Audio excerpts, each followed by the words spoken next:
Hey guys, Cam for 15 back at it with another video for you guys, and I'm back with another Bleach Thousand Year Blood War arc episode review as we just continue on with where this story is gonna go and where, you know, obviously, look man, Aizen's back. Ukitake sacrificed himself, and we still have some issues to deal with and things like that. Now my co-host is not on the channel this week or this weekend, because he's in Mexico and he gave me the A-OK to review this episode solo, so you can get somewhat of his thoughts next week. Anyways, so this episode was pretty good. We get some backstory about Ukitake, and then obviously Aizen showing up again, and he's now freed. Thanks to Shunsui. But yeah, Yuhaba couldn't even predict about what Ukitake was doing. So let's get to it.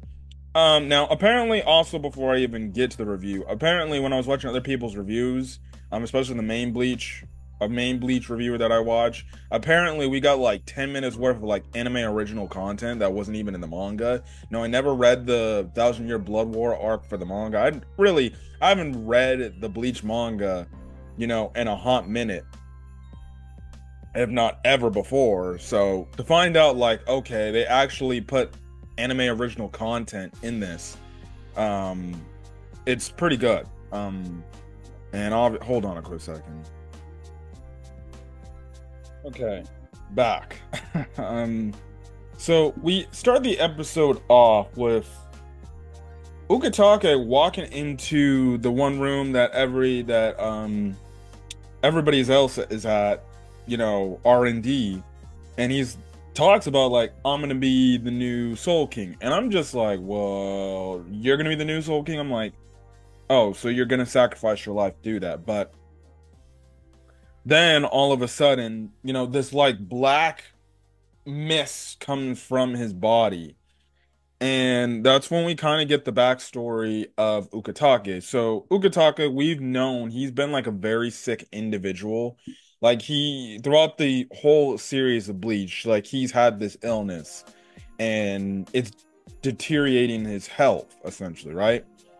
So he had this even when he was young, and his parents was basically doing this ritual to Mimi Hagi to heal him and everything, but it wasn't working. But through the connection of him and his mother, Mimi Hagi ended up actually listening, and you get this scene, this void scene, almost similar to that of Thanos and young Gamora in the Soul World or whatever.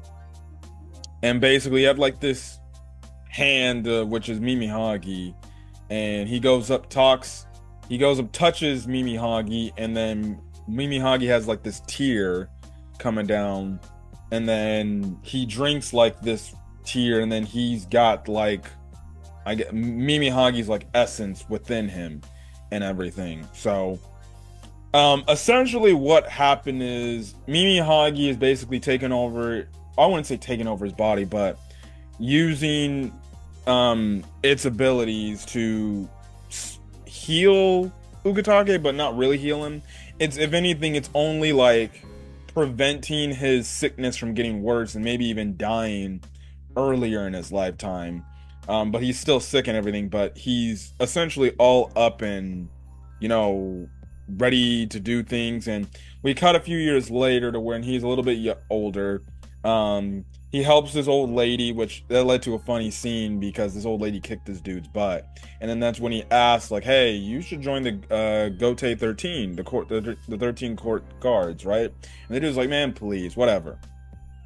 We then get a flashback. We then go further in the flashback to when he first met Shunsui, and they were training together. And even then, you see it to where, also like we see like a younger Unohana. And hold on again, guys. But anyways, you see him in the sparring match. He's still coughing up blood and everything. And also, do you see young Yamamoto, young, well, I guess younger Unohana, even though she looks exactly the same, right? But he's still coughing up blood, and they eventually stop. They're obviously impressed with each other with how talented they both are, and it grows the friendship they have for each other. And then you have it to where they kind of go to his like place of residencies, Ukitake, and you have it to where Shunsui sees, the statue of Mimihagi and the fact that he was doing these rituals and everything. And basically Ukitake asks him like, this has no like problem with me. You have no problem with this and me being, in the 13 court guards and everything. He's like, no, it's fine. You do what you need to do essentially, right? So then we cut a little bit later or further into the backstory where you have it to where basically the other members of the Soul Society basically tell him like, hey, you need to get a lieutenant. And you have it to where Ukitake is like, no, no, I don't need a lieutenant and everything. And basically, the other Soul Society members are just in the office of the courtroom are like, well, you're the reason why Kasen died, or got killed because of your sickness. Like, if your sickness gets in the way, your illness gets in the way, and it costs more lives, well, then guess what? That what's the point? We're gonna need somebody if you end up dying to come in and basically Ukitake's like, look, I don't need a lieutenant. You can choose whoever your best lieutenant is, in your opinion, who will just listen to whatever you essentially say, essentially whatever you ruling that you give, right?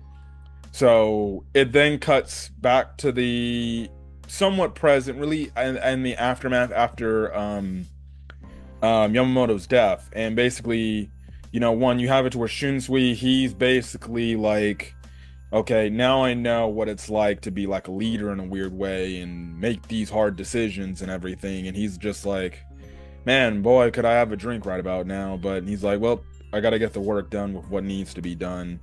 And he tells Unohana and Ukitake, hey, can you guys just go, get out of here? I need some time alone to myself. And then you have a conversation between Ukitake and Unohana about what's been going on, and then the fact there's Unohana makes a mention. She's like, Captain Ukitake, like, goodbye. This will be it. Which basically is foreshadowing the fact that she knows she was gonna die, and she knew she was gonna get killed by, or essentially sacrificing her life to Kenpachi and everything. And in a weird way, you have it toward Ukitake, because we know in the present he's actually like sacrificing his life too, and he just says like, "I'll see you soon on the other side." And it's cool. We don't get to see it one. Well, it's cool that we get to see Unohana and Ukitake talk with each other, because we never really saw that in the original series. Like if not, they rarely talked with one another. But it's nice to see like, okay, you know they're both comrades in arms, knowing like we got to pass down the torch to keep the will of the Soul Society living on. So we're gonna do what we must, if that means the Soul Society continues to survive, right? And it's quite cool, but at the same time quite emotional, because it's like, damn, man, these two characters, they're sacrificing their lives so then the Soul Society can live on. And in a weird way, it's like they both came to the understanding, like, we know shit's gone bad, and we know we're gonna more than our sacrifice will play a role in trying to help out this whole situation. And they came to that conclusion. So then you just had it to where Ukitake was doing the ritual before he showed up at R&D. And we then cut back to the present. He basically releases like the limits, whatever's left of him in terms of his regular self, and gives it all to Mimihagi. And you have this emotional thing before he's gone completely, well, somewhat gone completely, to Rukia. And Rukia is just getting emotional about this. And he just basically is like, look, just stay strong. You're going to get through this. and everything, and you have an emotional moment because she's remembering all the times like Ukitake has helped her out in her past when she's needed him. And we know like she's kind of his lieutenant and everything. And she even asks like what will become of Squad 13 if you're gone? And then he basically like you'll know what to do. He says like you'll know what to do essentially. And I'm convinced like by the end of this story, she's going to be a captain, and she'll probably be the captain of Squad 13, more than likely for Rukia, especially the fact that she's a lot stronger now. So that's the thing. And so essentially, he releases basically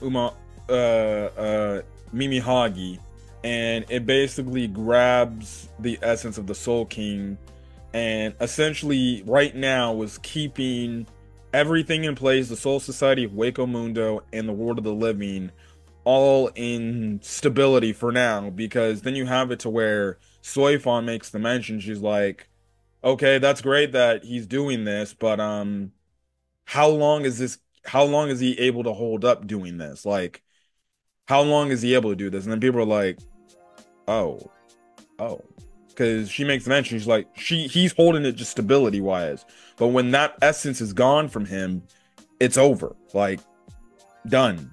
We're still gonna be back in the same old stuck situation we're in. So clearly we're on a time limit to try to defeat Yuhabak and try to find an answer to stopping the destruction of everything.